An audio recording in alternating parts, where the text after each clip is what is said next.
Okay, hi, it's Eric again. I am in Ashtabula, Ohio. And Ashtabula is known for lots of things. I hope it's not too windy up here because it's really blowing. So there might be a little wind noise, sorry about that. Let's start with what I learned.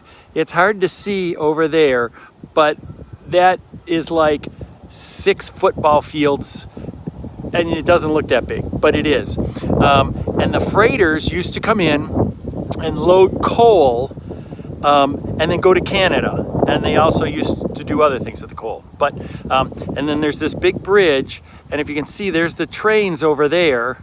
And the trains would bring the coal from the coal mines in West Virginia and, well, down West Virginia. Anyhow, and so they would ship the coal to Canada for their coal power plants. But they've stopped doing that. So that's one thing they were known for, is shipping out all this coal, and you can see how huge this is. At one time, that was like I said, 6 football fields, I think he said, and like 200 feet high was coal. All right, so let's go into the town a little bit.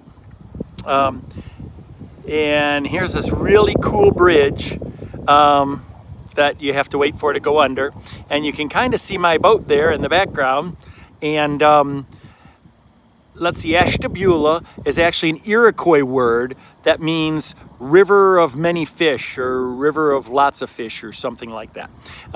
Anyhow, so the Iroquois used to be here originally.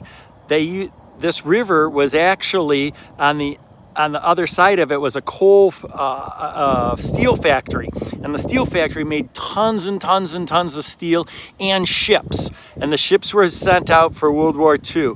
They made like, I don't know, 300 million tons of steel and ships and stuff. All right, so anyhow, so that's kind of just looking around and you can see that. But the thing that you can't really see is Ashtabula is also known for its covered bridges. It has more covered bridges than anywhere else in the state of Ohio, which I think is pretty cool. And then down there, that's the back of a restaurant over there that Lily and I used to hang out in when we were here a few years ago, and it's called Harbor Perk. And Harbor Perk obviously is a coffee place. So anyhow, I hope you learned something about Ashtabula, Ohio. Thanks, everybody.